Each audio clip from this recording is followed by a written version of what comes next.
Hey guys, how are you? I wanted to take a few minutes and talk to you guys in our coaching community about some of the things that Bev and I find important for your gallery, for your front room, for your lobby, whatever you might call it. In reality, during this time in the coaching community, we want to hit everything that we're comfortable in sharing. We feel that we have a level of ability to share, and we want to give you a roundness to what we talk about. Everything from lighting to posing, marketing, sales, all the way down, and that's part of what we're doing here, marketing and sales, when you talk about your gallery. But we want to cover it all. We want to feel like we're giving you everything we possibly can. So today, I wanted to take a few minutes and film some thoughts about your front room, your gallery. I want to start by saying that no excuses. We've got a large gallery now, but I say now because that's only been the last 5 or 6 years. Before this gallery, we had a gallery which the size was 8 feet by 10 feet. If you're not spatial, not good with numbers, let me put it this way.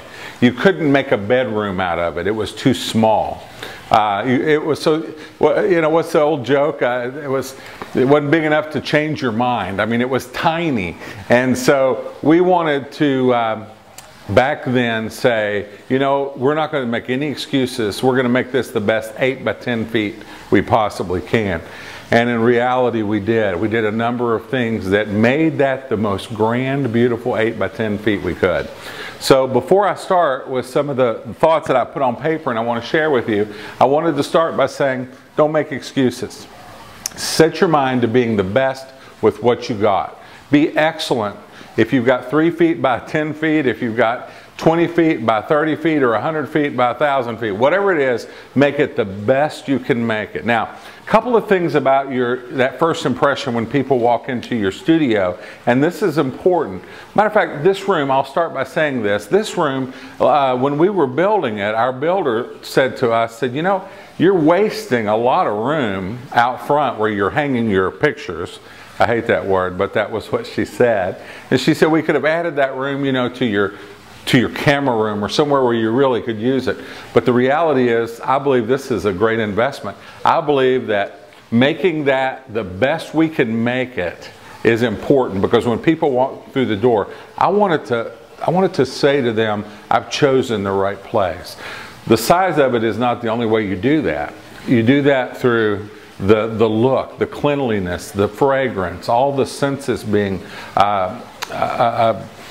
benefited, I should say, or romanced in what you do. And let me share a little bit about that. I made some notes, so if you don't mind, I want to just make this a conversation with you guys. I may look at my notes to remind myself, but first thing I want to say is this. Your front room, your lobby, or your gallery should be a reflection of your style. Everything is a style decision. Before you choose a paint color, before you decide how you're going to dress for work, before you do the flooring or any other part of your front room, you need to define what your style is. Your style dictates those decisions. It should be a reflection of what your style is. Now at Walden's, and we're in the Walden Gallery, we have a Studio B gallery as well, and we may at another time get a chance to share a little bit about that. But you're in the Walden Gallery, and for Walden's, our style is very timeless, classical, rich. So it's appropriate that the front room, the gallery, be that way, that we make it grand. And that's really the key word for us, is we're looking to make it as grand as we can. Now, there's other people who have playful styles where it's very spontaneous and playful and bright colors, things along those lines. If that happens to be your style, then that's how you determine what your front room looks like. They need to be a personality match. They need to marry together. And so you have to first determine your style. So as you look at the Walden Gallery here, you're looking at a gallery scripted and developed based on what we see as the fundamental or foundational style of Walden's. That's first and foremost. The next thing that I want to encourage you, and I see this all the time, is that your front room should reflect what you want to sell.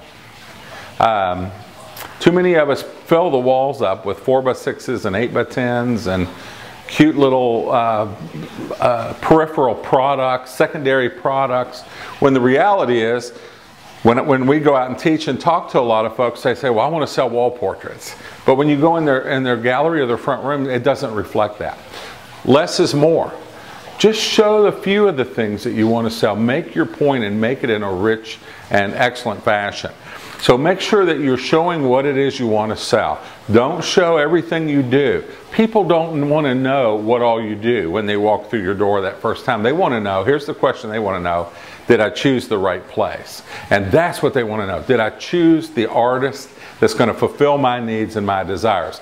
And if your gallery or front room says that, even in your home, no matter what it is, if it's your living room, your dining room, whatever, make sure that it shouts that message that you want to shout. So show what you want to sell. The other thing that I would mention, and if you've been listening at all to any of the Enemies of Creativity that we're adding each month to our audio gallery, we talk about some of those enemies of creativity that we all hate when we go in the camera room. Things like, you know, infants with toddlers and no adults, and all of a sudden you're just trying to get kids looking the same way at the same time, and everybody begins to look alike no matter what your skill set. Well, if that's the case, and you're trying to avoid that, but it just so happens you have a wonderful portrait of a toddler and a baby, don't make a sample of it. I mean, I know that sounds silly, and it might be the best ever, but when you make a sample of something, what you're doing is you're telling people, bring it on. This is what I do. I'm excellent at it. When the reality is, you know, the truth of the matter is that 9 times out of 10, that's a formula that does not lend itself to artistry. So show what you want to sell: frames, sizes of images, and also configurations of your subjects. Very, very important. This room here should be seen as an investment. Think about every square inch in your studio as an investment. One of the books that we encourage people to read all the time is The E-Myth, and it's a great book by Michael Gerber. And this book talks about entrepreneurs and how they think different than technicians, how they have a different mindset than technicians. And it makes this statement, I've never forgotten it, that perception is more important than reality. It's perception that will form reality, because as people perceive you, they'll treat you. And if you're not respecting your art, and if you're not showing it in the right way, if you're not scripting someone's experience in your studio, then don't be surprised when they end up being price shoppers, when they don't elevate your art, when they don't see the worth of it when it comes time to make an investment in it. Don't be surprised at that. It begins with you. You have to make those statements, and you have to make it in everything that you do. So this room, or your room, 8 by 10 feet or 80 by 100 feet, it's a statement, and it's an investment in your future. Also, one of the things I want you to do is create an experience. How do you do that? Well, little things. You do it through little things. It's never the big things that separate good and great people. I mean, if you really look at photography or any other profession, the fundamentals are known by many, many people. But the people that are excellent are the people that take it to the next level with little things that they do. Experiences that way. Let me tell you some of the things that we do here in the Walden Gallery for experience. Behind me over here I have a waterfall. And that waterfall, that was one thing I really thought, man, I want something kind of grand besides the photographs. You know, if they don't like the photographs, maybe they'll remember that. And I'm teasing. But I'm not teasing about the fact that I wanted to do something really grand. So the waterfall back here, that provides sound and sight. We have movies playing right back here on our plasma TV. And you know, I'm not a big fan of throwing a lot of digital imagery in a gallery if you're trying to sell toward art pieces for the wall. And we're trying to sell framed, beautiful framed, classical, rich pieces for the wall. So I don't want a lot of digital technology hanging around. So I like the digital technology, and it's fun. But here what we do is we play an old movie. In the holidays, we have holiday movies playing. Right now, I think, let's see, we got Gene Kelly back there, and I think this movie that you're watching is American in Paris. And so old movies, things like that, things that just set the experience. So that's part of the experience. You can't see it from your shot, but right over to my right and behind camera, we have a coffee center with a Keurig coffee maker and flavored coffees and creams. And we did a self-serve center, and the reason we did that, we used to make coffee and offer it to people, and they'd never take it because, well, I shouldn't say never, but rarely, because they didn't want to put us out. It's like, no, I don't want to put you out. But when we put it out where they could make it themselves, and we offered to help them, they said, no, I can do that, or show me, and then next time they're in, they'll do it themselves. But it's great because it builds on that experience. And so we have a coffee center. The smell in this facility is excellent, and one of the reasons why, not just my cologne, the reason it is because we have filled this gallery, just out of camera shot, with wall sconces. And we actually put wall sconces in so that we could set clay rings on light bulbs, because I found it the most pleasant way, and being somewhat a little OCD about like fire and things like that, so I don't put candles out. I'm not saying you shouldn't, I won't. Sprays smelled a little commercial, so we actually put wall sconces, we set clay rings, and we use a fragrance called Rain Barrel. And we've used it for 10 years. I got to tell you, people are, what if somebody has an allergy? Well, if somebody doesn't like it, well, you can what if yourself into doing nothing, but I got to tell you, in 10 or 15 years, we've never had a complaint. What we've actually had is some big truck driver coming in with a box going, boy, it smells good in this place. You know, I mean, people notice it. So that's those senses. So taste, coffee, smell, sight, everything, the sound. We actually turned our music system off so that I could film this, but we have beautiful soft music playing throughout the entire gallery and studio. So every sense, touch, every piece of furniture that you sit in or touch is nice.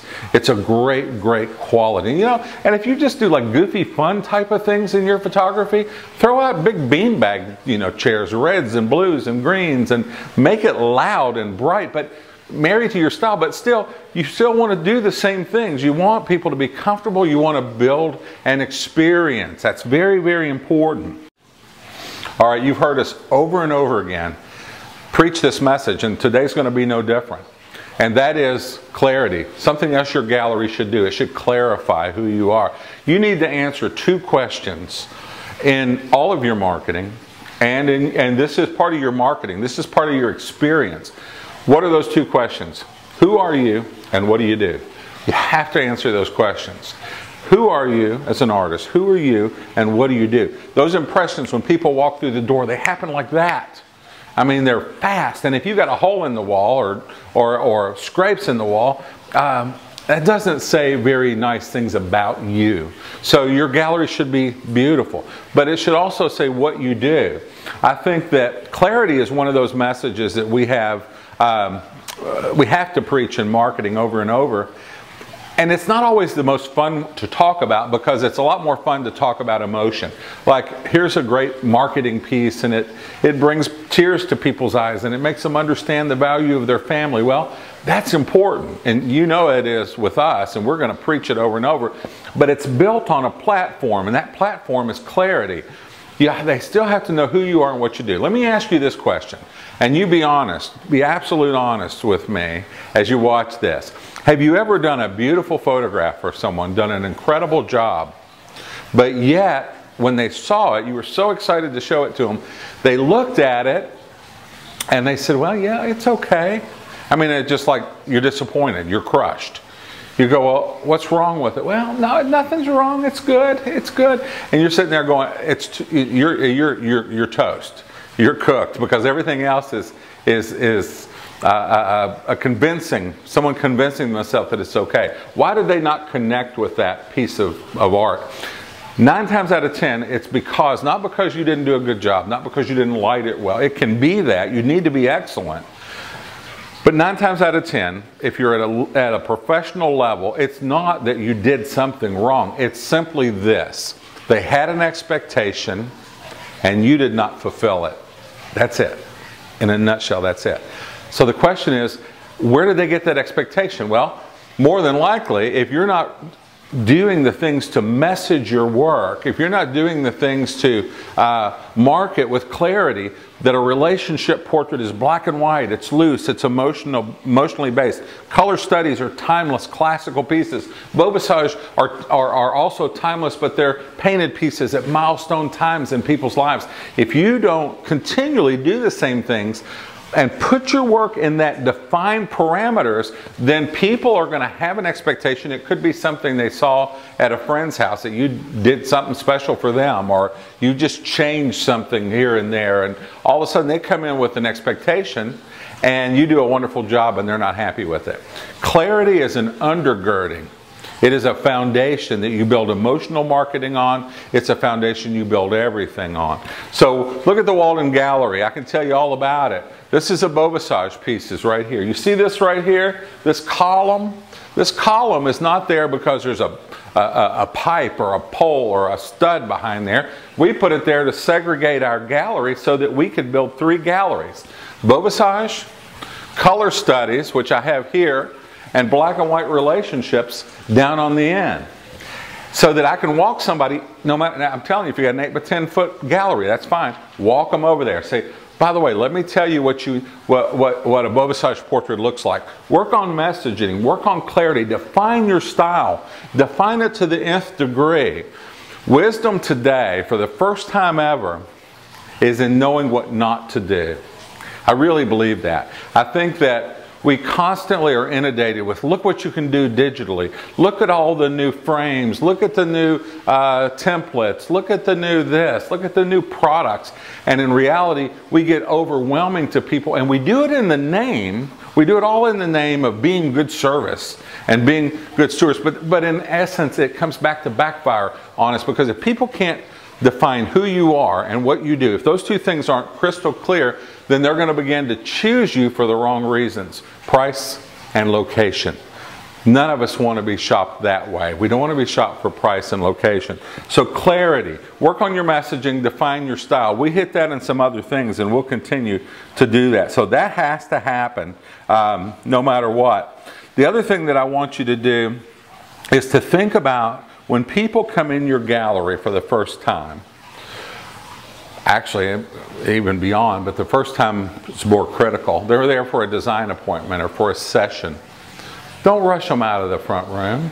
Have that front room set up to where they can experience it for a little while. Invite them to look around. Say, you haven't been in our gallery before, have you?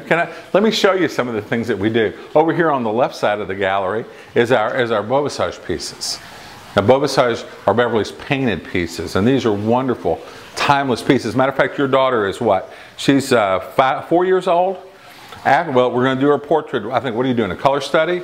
Okay, at 5 years old, that's one of those key milestone ages. This is what we want to do next. Now, what am I doing? I'm seed marketing. I'm planting seed, and I've invested all this money and energy and time and thought process into this room. I'm getting some saturation out of it. Don't let people walk through the door and say, oh, glad you're here. Come on back. We got the camera room ready for you. Say, come in, catch your breath. Let me take your bags, and while I do that, sit down. Matter of fact, there's a little coffee center over here. Can I get a cup of coffee started for you? And then say, have you been in here before? Let me show you what we do.